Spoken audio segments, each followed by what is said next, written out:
નાશાય સર્વ કલ્યાણ હેતવે પાર્વતી પ્રિયપુત્રાય ગણેશાય નમો નમઃ. એમ કહેવાય કે 33 કરોડ દેવી દેવતાઓ જે છે એની અંદર અગ્રગણ્ય પહેલાં પૂજાતા એવા દેવ ભગવાન ગણપતિ બાપા છે.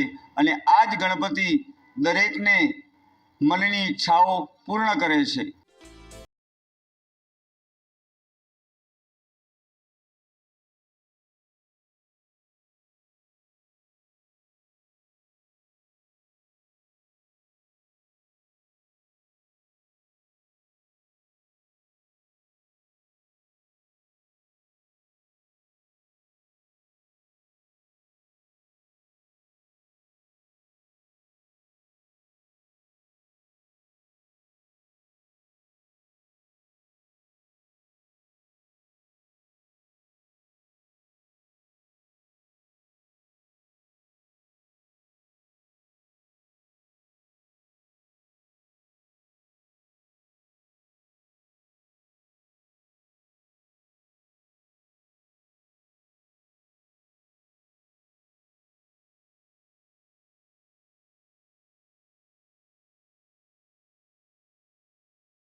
ધંધે નીકળું એ પહેલાં કોઈ પણ ધંધે કંઈ પણ કામ કરવા પણ જાઉં તો બી પહેલાં ગણપતિ દાદાના દર્શન કરું, પછી જ આગળ વધું છું.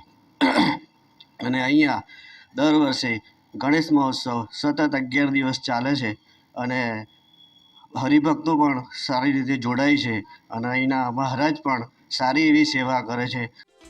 મોડાસાના સિદ્ધિવિનાયક ગણપતિ મંદિર, યુવા ગણેશ મિત્ર મંડળ અને ટ્રસ્ટ મંડળ દ્વારા મહોત્સવ દરમિયાન ગણેશ યજ્ઞ યોજવામાં આવે છે, જેમાં 1008 લાડુની અથર્વ શીર્ષના પાઠ સાથે આહુતિ આપવામાં આવે છે.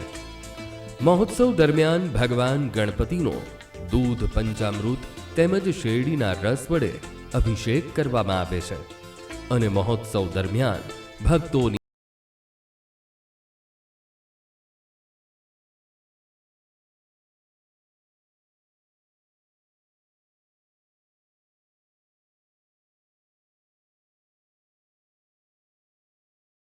સિદ્ધિવિનાયક સ્વરૂપ દર્શનીય છે. મંગળવારે અચૂક અહીંયા મેળો ભરાય છે.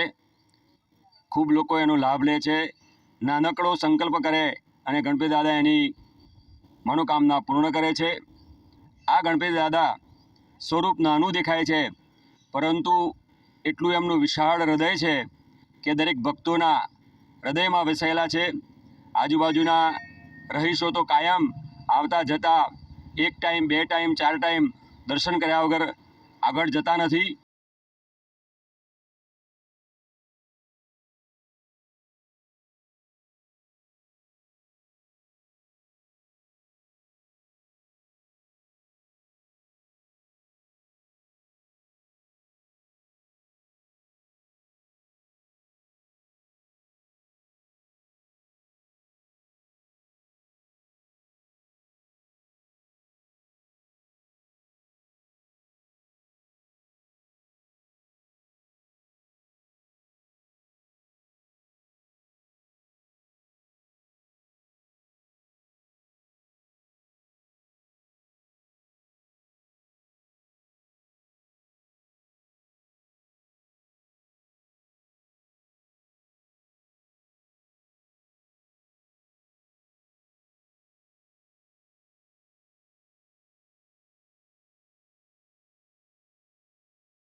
વિનાયક મંદિર જેવું જ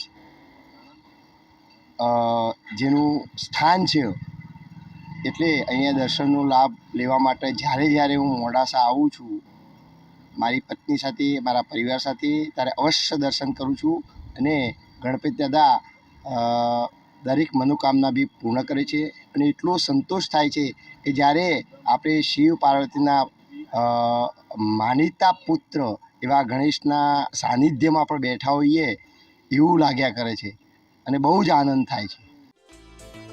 નવયુવાન, અબાલ, વૃદ્ધ સૌ કોઈ દૂર દૂરથી ભગવાન ગણપતિના દર્શને આવે છે અને જમણી સૂંઢના વિનાયકના દર્શન કરી ધન્ય બને છે. મંગળવાર ભગવાન ગણપતિનો વાર મનાય છે એટલે મંગળવારે ભક્તોની ભારે ભીડ ઉમટી પડે છે.